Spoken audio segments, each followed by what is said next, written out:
Imagine being 10 years old, full of excitement and curiosity, until one day, everything changes.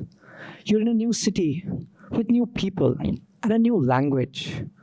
And suddenly, the world doesn't feel playful anymore. It feels confusing. Sounds familiar? Now, most adults I've spoken to don't vividly remember their recent achievements, but what sticks with them is their childhood. So I bet you've all experienced something like this: moving to a new city, starting a new job, or stepping into a completely different environment. In my case, it was 2018 when I moved from Hyderabad to Bangalore, a city I'd never been to before, where I didn't know the people, where I didn't know the language, where I just didn't know what to expect.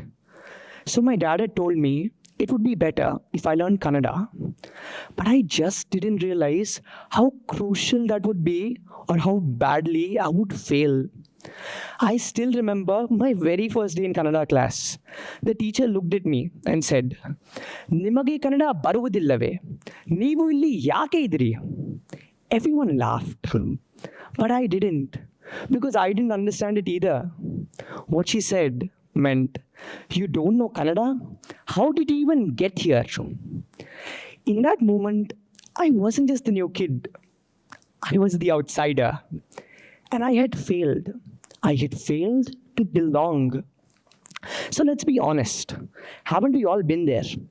Out of place, overwhelmed, just ashamed that we just didn't get it, that we just didn't succeed. Now, I could stand here and give you the sugar-coated version. I worked hard, pushed through, and ended up as one of the top scorers. But that's hardly the truth. Why? Because I failed, and a lot. I wrote sentences backwards. I mispronounced words. Once, I spelled Heggidira, which means how are you, as Higgidire. That's a refrigerator, by the way. I felt stupid. There were days where I was extremely upset, just wishing I could go back to Hyderabad. At one point, I even thought about quitting Kannada and just switching subjects. But I didn't, because what changed wasn't just effort, it was awareness. Because at one point, I stopped trying to avoid failure and rather started listening to it. What made that sentence wrong? Or why was that tone off?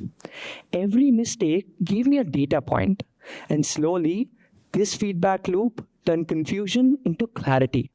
Psychologists call this process micro failures. Small setbacks, if reflected upon, help us learn more effectively. It's not instant, it's definitely not glamorous, but it works. What helped me wasn't in the classroom, it was the city itself. It was not all about practicing Kannada by going through books. Sure, that was fundamental. But what actually showed me tangible improvement was the way I interacted with my environment. Reading bus signs, talking to people who knew Kannada and who had once struggled to learn it like I did, helped me more than I expected. Sometimes it was just about observing things and turning them into stories, or just repeating words in real life contexts. That became my way of learning. And eventually, somewhere along the way, the kid who once spelled "how are you" like a kitchen appliance became, yeah, a top scorer in Kannada. And then something deeper shifted. I try speaking to shopkeepers in broken Kannada, or I try asking auto drivers for directions or haggling for rates. Now, trust me, it was necessary. When you needed a never-ending wallet to meet their 500 rupee demands, impossible. And somewhere along the way, I realized I wasn't just trying to save money for my parents. I wish. But I was learning the rhythm of the language. At first, they clearly knew I wasn't from around here. I'd get charged extra, or they switch languages to Hindi or English. But then one day, something had changed. I had finally reached the epitome of every non-Bangalorean's dream. They stopped switching languages. They stopped charging me extra just because I was a non-Kannadika. I could already hear my parents saying, "Beta, we are proud." Oh, the pride. In that moment, I realized I wasn't the outsider anymore. I was no longer the kid who everyone laughed at. Rather, the kid who tried. In that Very honestly, even though my Kannada was still full of mistakes, I felt included. Not because I was perfect, not by any means, but because I was participating. That stayed with me even after I left Bangalore. Because when I came back to Hyderabad, it all started again. New school, new classmates, and yes, again, a new language Spanish. But this time, I wasn't terrified. Even though learning Spanish was still a challenge to me, Kannada had taught me something crucial: how failure could feel like, and more importantly, how I could possibly deal with it. So I got creative. I labeled everything: Puerta, Sia, Ventana. Once I labeled my brother as El Monstruo. Just remember the word for, yeah, monster.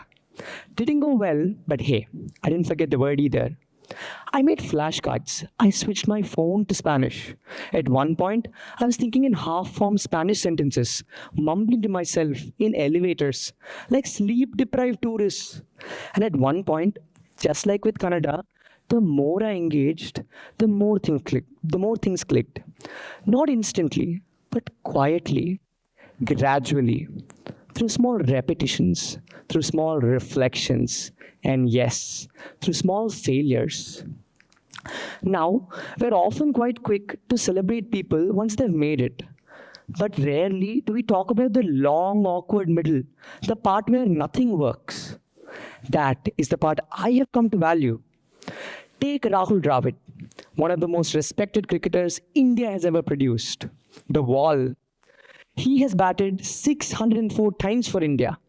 And in 410 of those innings, he didn't even cross 50 runs. That means he sailed more than two-thirds of the time. That is what struck me, because his greatness wasn't built on one big win.